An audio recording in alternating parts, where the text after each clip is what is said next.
What's going on, guys? It's the Filthy Casual, back with another Diablo 3 video.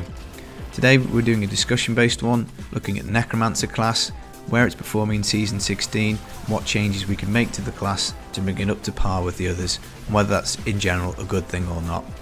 Before I get started, I'd just like to say thanks for all the views over the last few weeks. Thanks to anybody who's commented, subscribed or liked any of the videos. It really has been fantastic with everybody getting involved. If you do me a favour and like this video and help me grow the channel, that'd be greatly appreciated. And above all, as it's a discussion video, please jump in with your comments. I'd love to know what everyone else thinks about the Necro for this season. The Necromancer is probably my favourite class. I've mained it for 3 seasons and it's just cool. It's a dark, gritty class. You're blowing up corpses, you're reanimating corpses, you're commanding an army of skeletons. In theory, it goes quite far back to Diablo 2, and it is a class that I do enjoy playing, and this season it certainly is a lot weaker than it has been in previous seasons. Now, my first ever video on YouTube was a bit of a rant video about why would you bother playing the Necromancer with the small amount of changes that we got this balance patch, so I'll link that in the cards if you want to go watch that. But in general, I just thought it might be a good idea to have a look at the class and see what changes we can make. So looking at the leaderboards across the European servers, the American servers and also the Xbox, it's clear the Necromancer is definitely the weakest of the classes. It's anywhere from 5 to 10 GRs behind on softcore, and that gap gets bigger when you move over to hardcore because the Necro is inherently quite squishy, so it is tougher to play on hardcore than a lot of the other classes, so I'd expect that gap to get bigger as the season goes on. Now, another interesting point to note is that the top Necromancer builds on the leaderboards appear to be LON based, LON Corpse Lance, so bearing in mind that it's already 5 to 10 GRs behind and you've got to gear up a LON build, it just seems like the class needs a bit of work at the moment, because 264 is a massive step in the right direction. Any class is viable now, but what you really don't want in the game is one class that is particularly weaker than the rest, and also you don't want any sets that are out of balance and ones that are, for all intents and purposes, useless because they just perform so poorly compared to the rest. So in summary, I think Necro needs some juice, and I just thought I'd go over a few ideas that I've had just to try and see if we can achieve a bit more of a balanced state for the Necromancer. So looking over at the sets, the first one that I definitely think needs to be touched is Inarius. This is by far the weakest set in the game. And really, with the LON buff, this has now become pretty much a pointless set for the Necromancer. So the set bonus deals 3,750% increased damage to stuff that gets hit by your Bone Storm, so it's pretty much you've reserved to being a close range Necromancer. You've got to be pretty close to your target to deal that damage. And if you look at the LON buff, which goes all the way up to 9,750, you can see that it's significantly higher.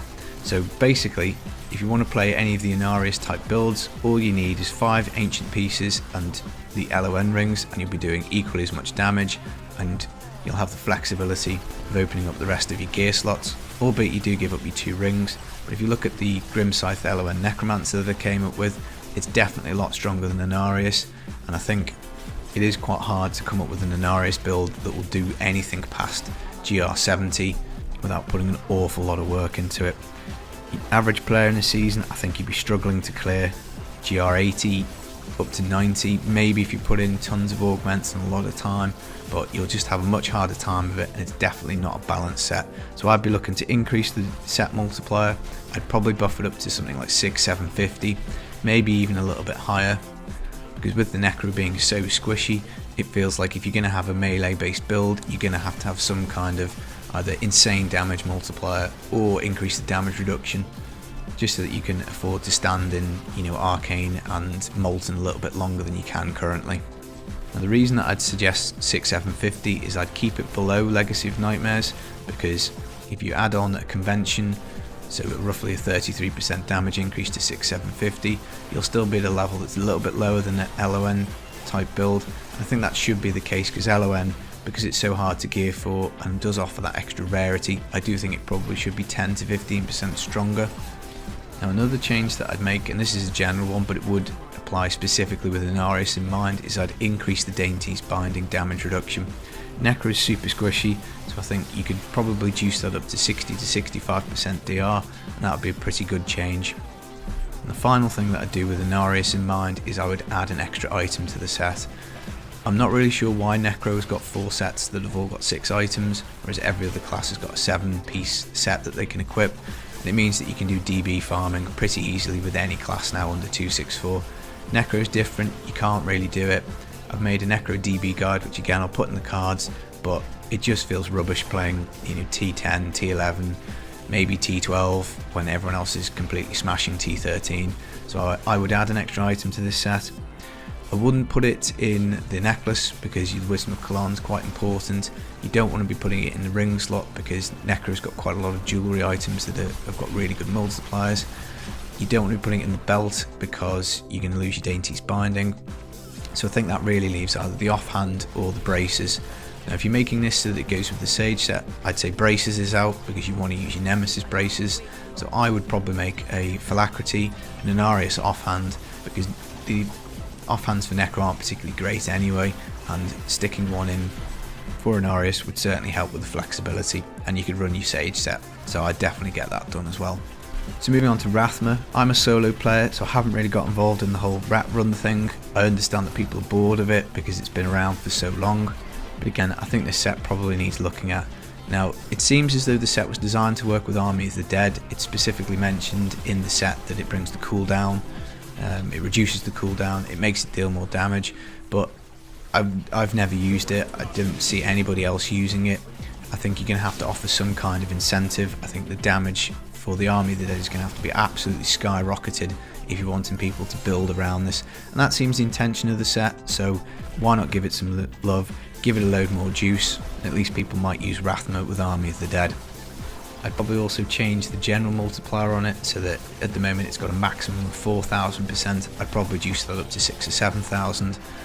But it might be worth just making a pass at the Army of the Dead and either increasing the effect, so the duration of the skill, or increasing the damage.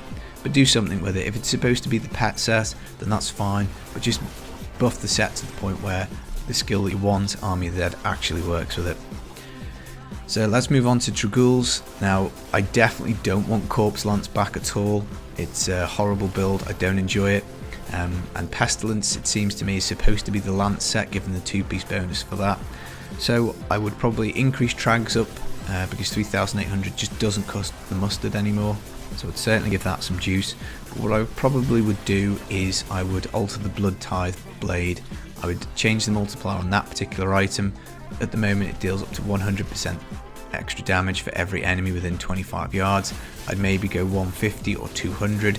Basically what I'm looking to do is make some kind of blood explosion build, and I would basically pick some sort of skill, one of the blood skills that I wanted to make the trag'oul set about, and I would go with that because I think it's absolutely pointless that you've got 3 lance builds. You've got Corpse Lance for the Pestilence set, you've got Corpse Lance Legacy of Nightmares and the trag'oul set. Just do something different, make a really strong blood explosion build, and that I think would add a lot of diversity to Necro, and that would be quite cool. And then that leaves Pestilence, which is probably the strongest set, and it's the first non-LON build that you come to on the leaderboards, and it is still good, but it does lag behind a little bit. Now a Blight Spear Necro is quite a good speed farm build, but it's got really high CDR requirements. It's not the easiest thing in the world to put together, and you might be getting to the point where you can speed farm starting off maybe 70 really early doors. You might be able to get yourself up to 85s with really good gear and quite a lot of Paragon, but some of the other classes just make a bit of a mockery of this. So Leapquake this season I'm doing hardcore. I've got under 650 Paragon, I've got 1 ancient piece, which is the shoulders, and none of them are particularly rolled well, no ancient weapon, and you can do GR 85 in 3 to 4 minutes. And I've heard Demon Hunter Shadow Impale is crazy strong, and if you've got builds that can clear GR 80, 90, 100 in 2, 3, 4 minutes with very little effort, I think it just does show that Pestilence needs a little bit of juice. So you could increase the multiplier for the Corpse Lance or Corpse Explosion damage up from 1650, maybe take it to 2000, maybe to 3000, essentially doubling the damage. But again, it seems to me like, as well as being the Lance set, they also want to do something with Bone Spear. You get a big 3300 multiplier on Bone Spear, but it's not really worthwhile using, and it doesn't form the basis of any of the top builds. So I'd look to either increase that or increase the Maltorius 2-handed weapon, and again that might lead it into potentially another Inarius based build. but I'd be looking to change that and make Bone Spear an effective skill so that you could have a, at range Bone Spear build. Again, just to mix it up so that not everything revolves around Corpse Lance with the Necro. You could also maybe build into the set almost like an automatic Zodiac ring, so that when you hit with Bone Spear, your Land of the Dead cooldown comes down by 1 second. That might just be absolutely OP as hell. But again, if you're wanting to make this about Land of the Dead and Corpse Lance, at least design the set that way.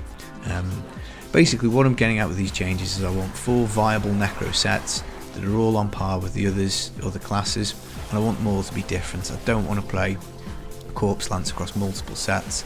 I want one set that's a couple of sets that are close range, a couple of sets that are long range, different skills, different weapons, different items. Variety is what's going to keep this game interesting. It's been out for 6 years. We need some different builds, really. So that's me rambled for a good 10-11 minutes. What do you guys think? Any of these changes things you'd like to see? Are they completely ridiculous? Would you like to see some different changes? Are you happy that Necro is now being left in the dust? It's had its heyday for a good 12-18 months being the strongest class. Comment below, let me know your thoughts. So that's it, guys. Thanks very much for watching. As always, good luck in Sanctuary. I hope Season 16 drops are still going strong for you. I'll catch you in the next video. Peace.